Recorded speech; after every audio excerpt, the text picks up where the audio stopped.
Hello everyone, আসসালামু আলাইকুম। সবাই কেমন আছেন? আশা করি সবাই ভালো আছেন।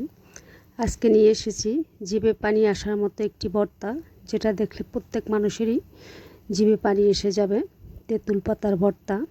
যে ভর্তাটা গরম চিতই পিঠার সাথে খেতে অনেক ভালো লাগবে এবং চপের সঙ্গে খেতেও ভালো লাগবে। পাকোড়ার সাথে এই ভর্তাটা খেতে পারবেন, খেতে অনেক টেস্টি। এখানে আমি ছোট কচি পাতা এবং সবুজ পাতা, দুই ধরনের পাতা নিয়েছি। একদম কচি পাতাটা আর একবারে গাঢ় সবুজ পাতাটা, কারণ কচি পাতাটা একটু টক কম হয়, সবুজ পাতাটা একটু টক বেশি হয়। সো আমি দুই ধরনের পাতা নিয়েছি। এই তেঁতুল পাতাটা অনেক উপকারী। যদি কারো দাস্ত হয়, এটা পানি খেলে দাস্ত কমে যায়। ডায়াবেটিসের জন্য অনেক উপকারী। আপনি যদি পাতাটা ভালো করে ধুয়ে রাতে ভিজিয়ে রাখেন, সকালে পানি খেলে ডায়াবেটিস কমে যায়। তারপর আপনার ক্ষত স্থানে যদি এই পাতা দিয়ে পানি দিয়ে কুলি করেন, আপনার ক্ষত স্থানটা কমে যাবে। সো অনেক রোগের জন্যই এই তেঁতুল পাতাটা অনেক উপকারী। তো এখানে আমি এক বাটি তেঁতুল পাতা নিয়েছি, ভালো করে ধুয়ে নিয়েছি। দিয়ে দিয়েছি ভেজে রাখা শুকনো 4টা মরিচ, তারপরে দিয়েছি 4টা কাঁচামরিচ। এগুলো আমি আগেই তেলে টেলে নিয়েছিলাম।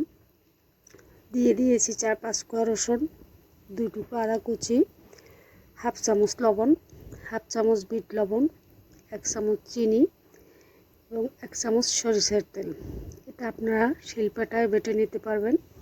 আমি ব্লেন্ডার করে নিয়েছি। আমার ভর্তাটা তৈরি হয়ে গিয়েছে। তো এই ভর্তাটা আমি কী দিয়ে খাবো? ওই জন্য গরম গরম কুচু চিংড়ির বড়া তৈরি করব। তো চিংড়ি দিয়েছি, মুসুর ডাল বাটা নিয়েছি। এখানে আমি সব মশলা অ্যাড করব। দিয়ে দেব পরিমাণ মতো পেঁয়াজ, কাঁচামরিচ কুচি, তারপর দিয়েছি হাফ চামচ রসুন বাটা, হাফ চামচ জিরার গুঁড়ো, হাফ চামচ হলুদের গুঁড়া, 1 চামচ মরিচের গুঁড়ো, স্বাদ মতো লবণ। এখন আমি এটাকে ভালো করে মিশিয়ে নেব একটা চামচের সাহায্যে। তো এটা ভালো করে মেশানো হয়ে গিয়েছে। এ পর্যায়ে আমি একটা কড়াই বসিয়ে দেব।